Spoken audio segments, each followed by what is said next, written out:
interrupt this program to bring you this important announcement. This is an emergency missing child alert, Levi's call, Georgia's Amber Alert. The Snellville Police Department and the Georgia Bureau of Investigation are looking for a black Hyundai Sonata tag number CCK1478.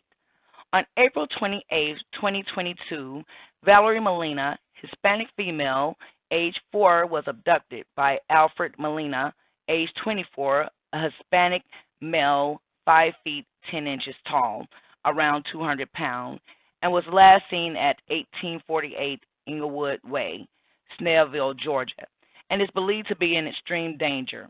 If you have any information on the whereabouts of Valerie Molina or a black Hyundai Sonata tag number CCK1478, please dial 911.